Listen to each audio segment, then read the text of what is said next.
How to flip your business.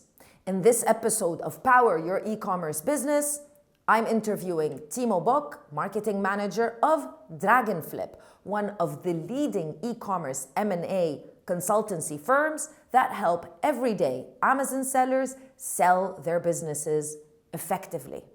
If you are interested to learn exactly what you need to do in order to position your business to be acquired by an aggregator, an investor, or any company, I know there's a lot of information out there, but it's always valuable to hear from incredible people that are Amazon sellers themselves, such as Timo, as well as do consultancy and help Amazon sellers every day sell their business effectively. Are you ready? Let's get going.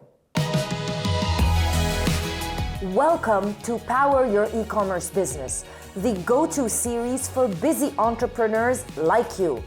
Product research, sales, marketing, branding, shipping and logistics. We share knowledge and information every week from top experts serving the MENA region to help you power your e-commerce business.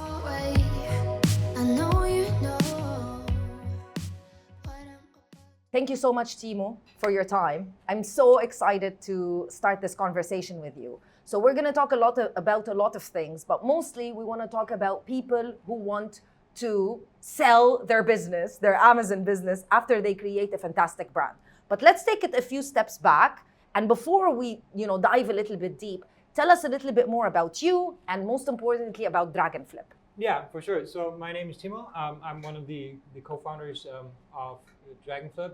And we started that about 4 years ago. So that means we help Amazon sellers sell their business. And before that, I was selling reviews on Amazon. So back then it was TOS compliant. It was not against the law, and it was not against the Amazon terms of service. Yeah. So that's how I started to get sellers as customers. We had thousands of customers and getting tens of thousands of reviews, and then we had to change our business model because Amazon didn't like it. And but we still had the customer base, and some of them wanted to sell the business, and that's how we found out that there is no broker for the German market. There have always been brokers for the English-speaking market, like Empire Flippers, for instance. Yes. But at the time, they didn't service any German-speaking clients. Yes. And since we had the clients, we started doing that. So that's how we started selling business on Amazon. Yeah. And that was quite interesting, because in the beginning when we started, there were hardly any buyers, right? So it was hard to find somebody to buy the business. Yes. But now obviously we have the aggregators. They started about, I don't know, maybe, they started a long time ago, but they became popular maybe 3 years ago with Thrasio, right? But Thrasio wasn't even the first. There was before there was one-on-one commerce, but I think they have a new owner now, so they were not the most successful ones, but Thrasio was the first that was successful. Exactly. Publicly known. And then many others followed, right? In Germany too, like Seller X or Razor Group and so on, right? So, and all billion-dollar companies, right? Big companies. Yes. And that made it popular, right? So when we started, it was hard to find a buyer. Now it's easy to find a buyer. They don't even need us to find a buyer, right? It's like they probably get approached many times. Like if you have business that's somewhat successful, you'll be approached by many of those buyers, right? But it turns out, we still make deals because we want to make sure that our clients get the best buyer that pays the highest price. And the best terms, right? Yes. So we help them now. Now it's not about finding a single buyer. Now it's just out of many buyers. And by the way, it's not just the aggregators or the roll-ups. Yeah. There's many other companies that could buy them too. So out of the many, we make sure that there is like some competition, and that leads to a higher price, higher than what we charge them. So in the end, it's like a no-brainer. They pay us a little, but they sell for more than what they pay us. So that's what we do now. You know that it's amazing. Now that we look at it, we think, oh yeah, this is a natural fit. Somebody selling their brand, like selling their business, just like anything, just like any other type of business. You can, sell it and just go do something else. But it is kind of mind-blowing for people when they discover that you can actually create a business, a brand on Amazon, make it really successful, and then sell it for much more money than you are actually making. and doesn't mean that your Amazon journey is done. Yeah. You can go ahead and do something else. So let's talk a little bit about that, because a lot of people really are interested in this. Maybe they're not at the level yet. Maybe they need to get there in a few, maybe a year or two. Yeah. Hopefully faster than that. But we're going to talk about reverse engineering and what they need to do. But first and foremost, why would somebody be interested in buying an Amazon brand? Yeah, so it's interesting that you say that, Yeah. because before this whole hype, with the aggregator started, people in Germany were also thinking, like, Yeah. why would somebody do that? Like, why? Why are you not working as a broker? Like, are Yeah. you crazy? Yeah. Like, why Yeah. do you do this? Like, so it's true that it's hard for somebody who builds a business to understand that somebody wants to buy. But Yeah. at the same time, the people that buy the business, they think the same way. They say, like, why would anybody sell it? It's like they could just keep it. That's true. So That's true. but somehow, people sell it and people buy it. So that's just the reality. Yeah. And the reason why they buy it, obviously, is because of future cash flows, right? Because you make money and you make more money in the future. So that's why they want to buy it. So there are other reasons. Some people want to buy themselves a job. So maybe Yeah. they're Yeah, rich. yeah. They got like they maybe they're 50 years old and they have a lot of money. They're sick and tired of working at a corporate job, right? So they buy themselves a new job. Those kind of buyers. And then there's strategic buyers. So they could be they see more in your business than what you see in it. So it could be somebody who's very strong in retail, but they don't sell online. Yeah. Now you sell online. No, if they acquire your business, they bring your products into retail and they bring their products online. So they like double or triple their business through this acquisition, right? Because now your business is double or triple, not their business, but like, let's say you're a small Amazon seller, but now all your products are like on different marketplaces, different sales channels and so on. So they make it bigger. So that's a strategic buyer.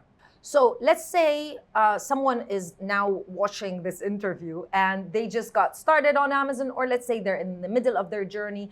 And yes, they want this as a viable option.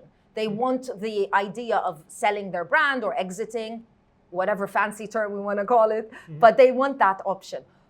What are the common pitfalls that you find Amazon sellers make when creating an Amazon business? Or let's say, what ideally should they do if they want to get to a point where they've created the brand that can be picked up quickly by an aggregator or an investor or anyone? Yeah. So because you said brand, so that first and foremost, that they need to register the brand. Yeah, makes sense.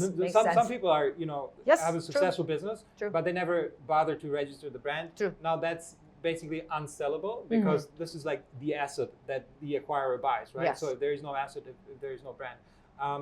Also, the brand does not only need to be, a brand that is registered at some brand registry. Yeah. It needs to be a real brand. Yes. So, if you're just doing like an arbitrage thing, so you buy things and you resell it, right? Got it. That's not.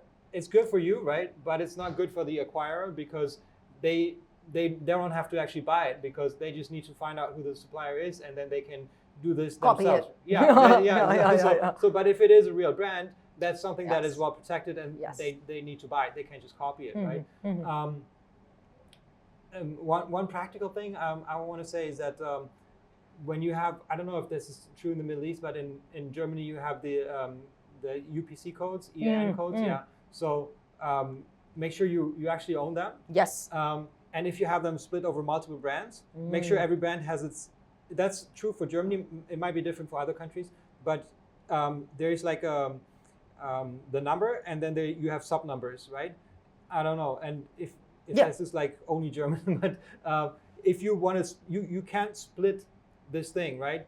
So if you have one brand and you sell another brand, but they have the same basis number, then you can split this EAN package. It's I the same understand. thing. Okay, yes, of course. So yes, so make sure that every Yes. brand has its own basis number. Yes. Otherwise, it's going to be a nightmare.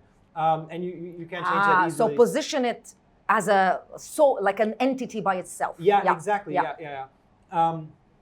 What else can go wrong? I mean, make it big. So like if it's too small, people are generally less interested in acquiring it. Yeah. So the business is based on a multiple. So the multiple increases as the revenue increases too. So if it's too small, then it's not worth it for the acquirer. So it should be, you should make it reasonably big. I would say, like, to make it really interesting, maybe about 200,000 EBITDA per year. That's when it becomes interesting. Yes. If it's smaller, it's not unsellable, but you'll get a much lower multiple. So try to make it at least that big. Got it. One small question, Timo. I feel that, or I hear from a lot of Amazon brands that want to eventually sell. They're like, oh, but like I should be at a much bigger level. I need to be, selling in Amazon and selling in different Amazons and selling in different marketplaces. I need to be everywhere. So somebody is interested to acquire me. Is that true? Should you be? I know there's no like one size fits all answer, but based on what you see is interesting to aggregators or generally anyone who wants to purchase a brand, do they want to purchase a brand that is done and they just manage it, or are people interested in purchasing a brand where they can add more value and increase it and make it more successful, basically? Yeah, of course they'd rather have like the incomplete business and they make it better. But that's just because they pay less for it, right? So if you makes sense. So if you have the chance, by all means, like you get more by making it actually bigger and realizing all the potential. Because the premium that you get for the unrealized potential is less than what if you actually realize it, right? Perfect. But the thing is, when you're about to sell, it's not the right time to start experiments, right? So like, let's say you want to sell, I don't know, next year, right? So you have 12 months. And beautiful. Then you shouldn't say, okay, I'm going to start selling in the US, or if you haven't done that before, because it's going to be costly and you're going to make some mistakes, right? And and in the end, you'll get a lower price because you run these experiments, right? So in the last year, maybe don't do these experiments, but if you have more time, then by all means, do all the channels. It's always good. So the more successful, the better. So I get what you mean. There's no one size fits all. You just need to get to a point where you are doing good revenue, have a profitable business, and you're gonna find somebody that's interested. Yeah, I also want to add one thing.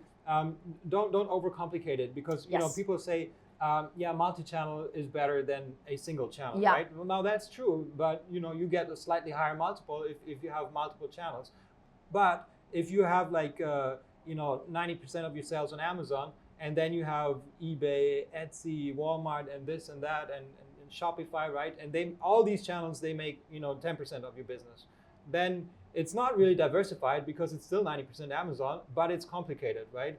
Because now you have to manage a complicated business, right? And rather than spending your time making those channels that make it diversified, you can use that time to make the Amazon part even better, because it doesn't matter if it's 90% not diversified or 100% not diversified. You could just make it bigger, right? So if you want to add a second channel, do this with the intention that this channel is going to be a significant, let's say maybe 20% of your business, then it's fine. But if it's just going to be like a little channel, then don't focus on it, unless you're really, really big, and like adding like an extra percent is going to make a big difference. But if you're not at that stage, just like whatever you're doing, just make that really, really big. Perfect. Thank you so much, Timo, for all of that knowledge and insight. My very last question, but before I ask you that question, anybody who wants to contact you, DragonFlip, of course, I'll leave all of the information in the description box of the video. But my very last question is, this is actually something that's happening, because I feel even to this point, and I know you understand this because Amazon, like the Middle East in general, is a very emerging marketplace. This is, by this I mean selling your brand is actually an option, and a lot of people are doing it. People are doing it, all the time. So it's real. Guys, it's real. You can actually do it. Perfect. Thank you so much, Timo. All right, thank you. Thanks. Thank you so much to Timo for all the incredible and valuable information. Thank you so much to DragonFlip. Timo himself is a very successful Amazon seller based out of Germany. You'll find all of the information for DragonFlip, of course, in the description box of this video. I highly recommend that you reach out to them if you are thinking of selling your Amazon business. We filmed this interview in Portugal while we were attending a conference for Amazon sellers that was co-hosted by DragonFlip. It was really an amazing experience. That's why I would recommend, if you're looking for conferences, make sure that you follow DragonFlip on all of their socials so that you are notified of any new conference that is happening around Europe. Make sure that you follow us on our socials because we are also doing a lot of conferences in the Middle East and mostly, of course, in Dubai. Thank you so much, and I'll see you in another video with more information. Bye.